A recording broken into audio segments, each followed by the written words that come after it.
पर घूमता था। ब्राह्मण से प्रेम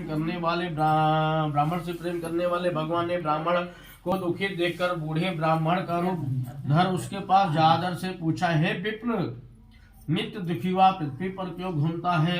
ये श्रेष्ठ ब्राह्मण, यह सब मुझसे कहो, मैं सुनना चाहता हूँ। ब्राह्मण बोला, मैं निर्धन ब्राह्मण हूँ, भिक्षा के लिए पृथ्वी पर फिरता हूँ। हे भगवान, यदि आप इसका उपाय जानते हो तो कृपया करके कहिए। वृद्ध ब्राह्मण ने कहा कि सत्यनारायण भगवान मन वांछित फल देने वाले हैं, इसलिए हे ब्राह्मण, तो उनका पूजन कर जिससे करने से मनुष्य सब दुखों से मुक्त होता है। ब्राह्मण को व्रत का सारा विधान बतलाकर बूढ़े ब्राह्मण का रूप धारण करने वाले सत्यनारायण भगवान अर्थ ध्यान हो गए। जिस व्रत को वृद्ध ब्राह्मण ने बतलाया है मैं उसको करूंगा, यह निश्चय करने पर उसे रात में नींद नहीं आई और सवेरे उठ सत्यनारायण के व्रत का निश्चय कर भिक्षा के लिए चला। उस दिन उसको भिक्षा में बहुत सा धन मिला,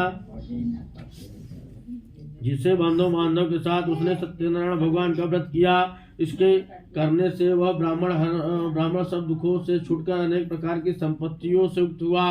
उस समय से वह ब्राह्मण हर मास व्रत करने लगा। इस तरह सत्यनारायण भगवान के व्रत को जो करेगा वह मनुष्य सब दुखों से छूट जाएगा। इस तरह नारद जी से नारायण का कहा हुआ व्रत मैं आप लोगों से कहा। हे विप्र, मैं अब और क्या कहूँ? ऋषि बोले, हे मनुष्य, संसार में इस ब्राह्मण से सुनकर किसने व्रत को किया है हम वह सुनना चाहते हैं, इसलिए हमारे मन में श्रद्धा है। सुत जी बोले, हे मुनियों, जिसने व्रत को किया है वह सब सुनो। एक समय एक ब्राह्मण धन ऐश्वर्य के अनुसार बंधु बांधे के साथ व्रत करने को तैयार हुआ। उसी समय एक लकड़ी बेचने वाला बूढ़ा आदमी आया और लकड़ियों को रखकर ब्राह्मण के मकान में गया। प्यास से दुखी लकड़हारों को व्रत करते देखकर ब्राह्मण को नमस्कार कहने लगा कि आप यह क्या कर रहे हैं, इनके करने से क्या फल मिलता है, कृपया करके मुझे भी कहिए।